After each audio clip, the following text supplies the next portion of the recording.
जय हिंद छात्रों। यह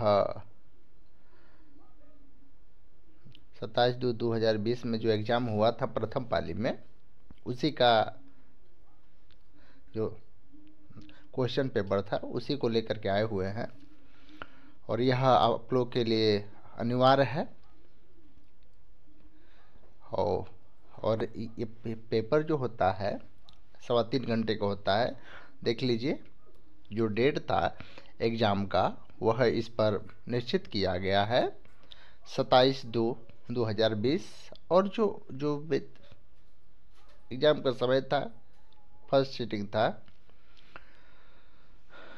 तो हम इसका अध्ययन करते हैं। समय अत्यधिक आप लोग का नहीं लेते हैं।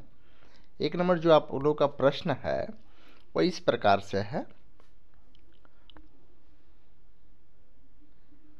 देख लीजिए। जो एक नंबर प्रश्न, पाटलिपुत्र का इतिहास कितना वर्ष पुराना है?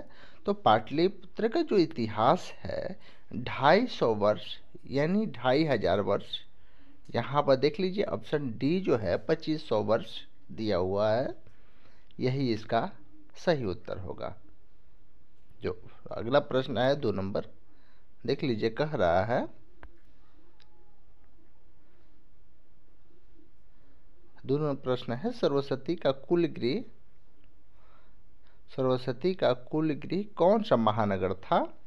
तो ऑप्शन नंबर सी जो है पाटलिपुत्र था। जब घर में आग लगी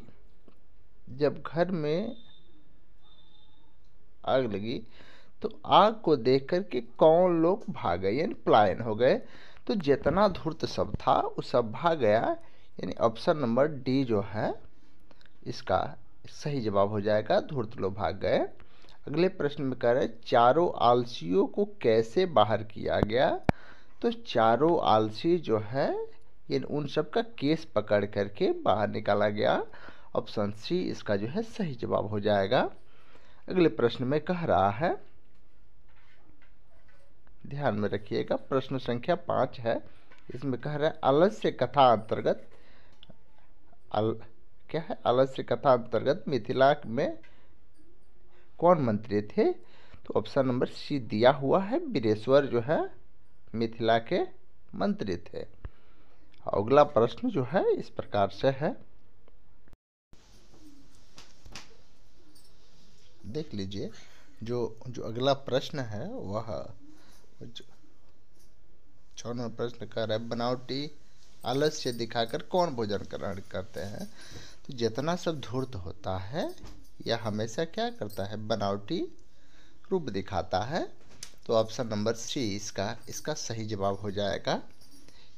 उसके बाद से कह रहा है, ध्यान में रखिए, 7 नंबर जो आप लोग प्रश्न कर रहे विजयंगा का काल किस शतक में माना जाता है? तो ऑप्शन नंबर सी, यानी आंसर हो जाएगा 9वीं माना जाता है। और कह रहा है कि आधुनिक काल की संस्कृत लेखिकाओं में कौन अत्यधिक जो प्रसिद्ध है? तो इसका अभा राव जो है ये सही जवाब हो जाएगा। अगला प्रश्न है जो कह रहा है बनमाला भवालकर किस काल की संस्कृत कवित्री थी? तो ऑप्शन इसका जो है सही जवाब इसका जो होगा वह ऑप्शन बी हो जाएगा, ये अति प्राचीन काल। अगले प्रश्न पे हम चलते हैं, यानी देख कह रहा है, ध्यान में रखिए, नरक के द्वार कितने प्रकार के होते हैं? तो नरक के द्वार जो है 3 ही प्रकार के होते हैं। और ऐसे मान लीजिए व्यक्ति के रूप में अगर हम इसको जाने तो यह 7 प्रकार के होते हैं। लेकिन जो नरक के मुख्यतः जो द्वार होते हैं वह 3 होते हैं। अगर अगर व्यक्ति के नाश के स्वरूप को हम जाने तो 7 होते हैं। अगले प्रश्न में कह रहा है, ध्यान में रखिएगा, कह रहा है विनय को कौन मारता है? तो विनय को आकृति मारती है। जो अपकृति होती है वो क्या करती है? मारती है। यहाँ पे विनय को हमेशा आकृति मारती है, यानी आप ऑप्शन नंबर डी आप अब लगा सकते हैं, अनाकृति। देख कह रहा है कि कैसे पुरुष जो है सभी जगह पर सुलभ होते हैं। जो मान लीजिए प्रिय बोलने वाले व्यक्ति होते हैं वह हर एक जगह पर ये सुलभ होते हैं, जो क्या कर सत्य बोलते हैं। तो इसका जो ऑप्शन हो जाएगा सत्यवादी हो जाएगा। अगले प्रश्न में कह रहा है, ध्यान में रखेंगे, स्वामी दयानंद ने किस नगर में आर्य समाज की स्थापना की थी? तो स्वामी दयानंद ने जो है मुंबई में आर्य समाज की स्थापना की थी। कह रहा है कि वनवास जो है प्रसंग में राम सीता लक्ष्मण के साथ कहाँ पहुँचते हैं? तो यह राम लक्ष्मण जो सीता है कहाँ पहुँचते हैं? चित्रकूट में वो लोग पहुँचते हैं। जो नासिक में है, गंगा किनारे स्थित हुआ है, मंदाकिनी नदी जो है वही है। और अगला प्रश्न जो है इसी पाठ से उठाया है। इसमें कह रहा है, ध्यान में रखिएगा, कि मंदाकिनी नदी किस पर्वत के निकट है? तो यह भी इसका जो आंसर हो जाएगा चित्रकूट पर्वत हो जाएगा। और अगले प्रश्नों पर हम चलते हैं। अगला प्रश्न कह रहा है कि ध्यान में रखेंगे, शास्त्र मानव को किसका बोध कराता है?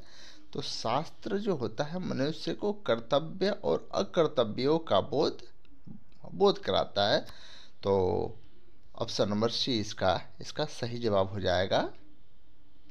यानी ध्यान में रखेंगे वेद। अगला प्रश्न जो है 17 नंबर का रहा है कि वेद रूपी शास्त्र क्या होते हैं?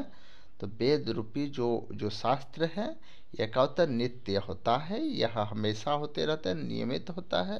यानी वेद का जो स्वरूप होता है यह धर्म का प्रचारक होता है। तो इसका ऑप्शन जो है बी सही हो जाएगा।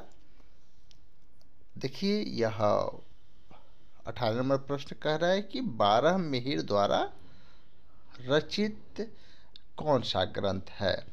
यानी 12 जो लिखे हुए थे 12 मिहिर, इनका जो लिखा हुआ जो ग्रंथ है वह आचार संहिता है। ऑप्शन ए इसका जो है सही जवाब हो जाएगा। 19 नंबर प्रश्न कह रहा है ऋष्यादि, ध्यान में रखेंगे, ऋष्यादि प्राणता को क्या कहते हैं? तो ऋष्यादि जो थे जो क्या करते, कर्म किया जाता है, कृतक जो होता है वही इसका सही जवाब हो जाएगा। यहाँ पे जो ऋषि गौतम थे उनके बारे में हमें जानना जरूरी है कि 20वें प्रश्न में करें कि ऋषि गौतम ने किस दर्शन की रचना की थी? तो ये जो थे योग दर्शन की जो है रचना किए थे। अगले प्रश्न में कह रहा है, ध्यान में रखिएगा,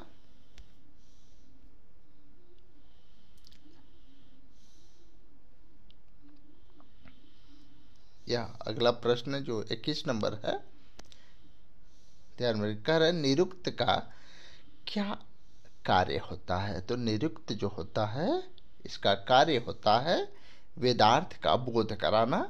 वेदों के अर्थों के बारे में जो बता रहा है वही जो है निरुक्त का कार्य होता है। अगले प्रश्नों में कह रहा है कि बैर से बैर का बैर से बैर का समन क्या है? यानी बैर से बैर, अब देखिए, कभी शांत नहीं हो सकता है। यह जो आप लोग का पाठ है विश्व शांति, इसी से इसी से उठाया गया है इसको। तो बैर से बैर का क्या समन है, यानी क्या संबंध है? तो बैर से बैर कभी भी शांत नहीं हो सकता, यानी संभव नहीं हो सकता है। तो ऑप्शन ए इसका जो है सही जवाब हो जाएगा। अगले प्रश्न में कह रहा है, ध्यान में रखेंगे कि दुख का विषय क्या होता है? दुख का विषय क्या होता है? तो दुख का विषय जो होता है वह दुख आपको आपको कब मिलता है? तो जब आपको शांति मिलेगा तब तो दुख नहीं होगा। जब अशांति रहेगी तभी आपको दुख मिल सकता है। यानी ध्यान में रखिएगा। अगले प्रश्नों में कह रहा है, 24 नंबर जो प्रश्न है इसमें कह रहा है कि ध्यान में रखिए, परपीड़न किस लिए होता है? तो परपीड़न जो होता है यह धर्म के लिए होता है। कोई कर्म कर रहे हैं तो धर्म के लिए परपीड़न का कार्य हो रहा होता है। अगले प्रश्न में कह रहा है कि एक देश दूसरे देश को क्या देखकर चलता है? मान लीजिए आप आगे बढ़ रहे हैं तो उत्कर्ष करने का काम कर रहे हैं, यानी अच्छे कर्मों को कर रहे हैं। इस स्थिति में जो विरोधी देश होता है वह आपके सही कर्म से क्या करता है? जलता है। तो आपके उत्कर्ष से जलता है। तो ऑप्शन बी इसका सही जवाब हो जाएगा। अगले प्रश्नों पर हम चलते हैं। अगले प्रश्न में कह रहा है कि वस्तुतः इस समय संसार किस महासागर के कुल मध्य दिख रहा है? देखिए, पूरा विश्व जो है इस समय, और अशांति जैसे कहा जाता है, पूरा विश्व इस समय अशांति के सागर में दिख रहा है। तो ऑप्शन सी इसका इसका सही जवाब हो जाएगा। अगले प्रश्न में कह रहे हैं, विरुक्तो अमितो अभूत में कौन सी संधि है? तो विरुक्तो अभूत में जो आपका संधि है वह विसर्ग संधि है। ध्यान में रखेंगे। अगले नंबर में कह रहा है कि ध्यान में रखेंगे जो प्रश्न है, तनवंगी में किन किन वर्णों का मेल हुआ है? तो तनवंगी में जो मेल हुआ है वह आपका इस प्रकार से है, उ धन अ, उधन अ। अगले प्रश्नों पर हम चलते हैं। जो 29 नंबर प्रश्न है आपका, इसमें कह रहा है, वाणेन विधा का समस्त पद कौन सा है? तो वाणेन विधा का जो समस्त पद है वह वड़ा विधा है। वड़ा विधा, यानी ऑप्शन ए जो है इसका सही जवाब हो जाएगा। 30 नंबर प्रश्न में कह रहा है, अकिंचन का विग्रह, अकिंचन का विग्रह जो है कौन सा समास है? तो आप देखेंगे यहाँ पे,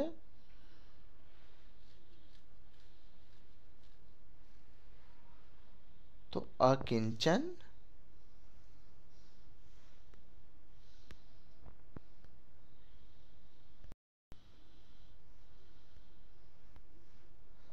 ध्यान में रखिए, कर मया ग्रंथ पठिता, वाक्य के मया पद में तृतीया विभक्त के सूत्र से हुई है? तो यहाँ पे जो सूत्र लगा है अनुवक्ते, ध्यान में रखेंगे, अनुक्ते कर्तृ तृतीया। सबसे पहले अगर आप लोगों ने व्याकरण नहीं पढ़ा है और मुख्य रूप से कारक प्रकरण आप लोग एक बार पढ़ लीजिएगा, क्योंकि यह एग्जाम में इसमें से हमेशा उठाते रहता है। अगले प्रश्न में कह रहा है कि अपवर्ग के तृतीय सूत्र का उदाहरण कौन सा है। तो इसका जो उदाहरण हो जाएगा, तेन मासे व्याकरणम पठितम, यानी 3 महीना से व्याकरण पढ़ता है। यहाँ पे अगले प्रश्न में कह रहा है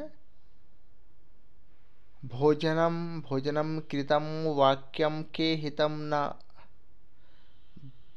भोजनम कृतम वाक्य के रिक्त स्थान में कौन सा पद होगा। तो इसमें जो आपका पद होगा वो मया हो जाएगा और इसका सही जवाब हो जाएगा